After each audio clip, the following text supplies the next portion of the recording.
Petrol diesel के बढ़ते दामों के बीच हाल ही में एक खबर आई जिससे लोग चौंके। खबर थी कि पेट्रोल डीजल के दाम जेट फ्यूल यानी कि हवाई जहाज के तेल से भी ज्यादा बढ़ गए हैं। क्या वाकई में ऐसा है? हाँ, तो क्यों जिस ऑयल से हवाई जहाज चलते हैं वो कार मोटरसाइकिल में पड़ने वाले तेल से भी सस्ता बिक रहा है। अब आपको बताते हैं कि क्या होता है एटीएफ। हवाई जहाज हो या कार बाइक, इनमें एक बात कॉमन है, सभी को चलाने के लिए जरूरत होती है इंजन की। ये इंजन चलता है किसी ईंधन से। इंजन ज्यादातर तेल से ही चलते हैं। इस तेल को साइंस की भाषा में फॉसिल फ्यूल भी कहते हैं। जमीन के नीचे इनके भंडार हैं जहां से इन्हें निकाला जाता है। मिडिल ईस्ट और अफ्रीका के कई देशों की इकोनॉमी इसके दम पर ही चांदी काट रही है। इन देशों में मौजूद तेल के भंडारों से कच्चा तेल निकलता है। वही कच्चा तेल जिसे हम आमतौर पर मिट्टी का तेल या फिर केरोसिन ऑयल भी बोलते हैं। ये जमीन से निकले तेल का सबसे बेसिक रूप होता है जिसमें हाइड्रोजन और कार्बन से जुड़े कई कंपाउंड होते हैं। थोड़ा बहुत नाइट्रोजन और सल्फर भी होते हैं। आसान भाषा में कहें तो कच्चे तेल में कई तरह की अशुद्धियां होती हैं। इस वजह से इनके जलने से काफी धुआं भी पैदा होता है जो हमारे और हमारे पर्यावरण के लिए नुकसानदायक होता है। कच्चे तेल के इन खराब गुणों को कम करने के लिए ही इसे रिफाइन किया जाता है। यहीं पर तेल कंपनियों का रोल शुरू होता है, जैसे अपने यहाँ आईओसी, बीपी और रिलायंस आदि हैं।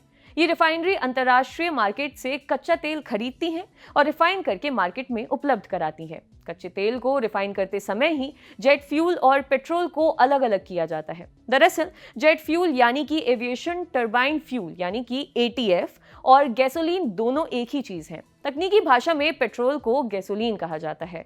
अमेरिका और यूरोप के देशों में पेट्रोल को गैसोलीन के नाम से ही जाना जाता है। अमेरिका में अमूमन लोग जब गाड़ी में पेट्रोल भरते हैं तो उसे गैस भराना कहते हैं। पेट्रोल पंप को भी गैस स्टेशन ही बोला जाता है। एटीएफ कच्चे तेल का एक सबसे बेसिक बाय प्रोडक्ट होता है। हवाई जहाज में पड़ने वाला ऑयल मुख्य रूप से दो तरह के होते हैं, जेट ए और जेट बी। इनकी गुणवत्ता और फ्रीजिंग पॉइंट के हिसाब से इनको दो कैटेगरी में बांटा गया है। जेट बी फ्यूल को खास मौकों के लिए जैसे कि मिलिट्री या बेहद खराब मौसम में इस्तेमाल किया जाता है। Jet B fuel jet A fuel की तुलना में कम शुद्ध होता है। आपको लग रहा होगा कि जब सब कुछ लगभग एक ही जैसा है तो पेट्रोल और डीजल इतने महंगे क्यों हैं? इसका कारण है इन पर लगने वाला टैक्स। कीमत के मामले में हवाई जहाज के ऑयल और पेट्रोल डीजल के दाम लगभग एक ही जैसे हैं, लेकिन इन पर लगने वाला भारी टैक्स अंतर पैदा कर देता है। ऐसा नहीं है कि हवाई जहाज वाले ऑयल पर टैक्स नहीं लगता, लेकिन सोचकर देखिए ज्यादा इस्तेमाल किसका है। आपने सही समझा, पेट्रोल और डीजल से लाखों गाड़ियां चल रही हैं। ऐसे में कमाई का यही असली जरिया है। इन पर भारी टैक्स लगाकर सरकार और ऑयल कंपनियां मोटी कमाई करती हैं। सरकार हवाई जहाज में इस्तेमाल होने वाले एटीएफ पर ज्यादा टैक्स इसलिए भी नहीं लगाती कि इनसे कमाई तो खास होती नहीं, दूसरे हवाई यातायात का किराया बढ़ जाता है। इससे एयरलाइंस इंडस्ट्री में हल्ला मच जाता है। एटीएफ की कीमतें इधर से उधर होती हैं कि एविएशन मिनिस्ट्री भी हरकत में आ जाती है।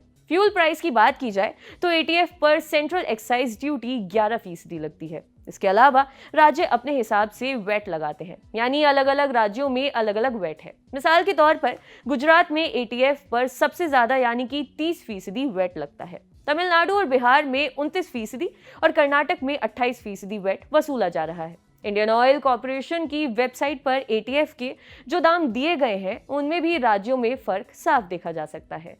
एटीएफ को लीटर में नहीं बल्कि किलोलीटर में नापते हैं। 1 किलोलीटर मतलब 1000 लीटर। इस हिसाब से दिल्ली में एविएशन टरबाइन फ्यूल का भाव 79,020 रुपए प्रति 1000 लीटर यानी कि तकरीबन 79 रुपए प्रति लीटर है। कोलकाता में ये 83 रुपए प्रति लीटर से कुछ ज्यादा है।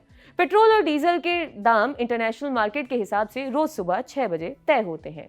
यहीं से तेल कंपनियां और सरकार अपनी कमाई करती हैं। पेट्रोल और डीजल पर 4 तरह के खर्चे और टैक्स जोड़कर हमें उपलब्ध कराया जाता है। ये इस प्रकार है, जैसे कच्चे तेल को ढोने से लेकर डीजल तक पहुंचाने का प्रोसेसिंग चार्ज, केंद्र सरकार की एक्साइज ड्यूटी, पेट्रोल डीजल का पंप चलाने वाले डीलर का कमीशन, राज्य सरकारों का लगाया गया वैट, हम तक जो पेट्रोल डीजल पहुंच रहा है उस पर केंद्र और राज्य सरकारें तकरीबन 54 से 60% टैक्स वसूल रही हैं।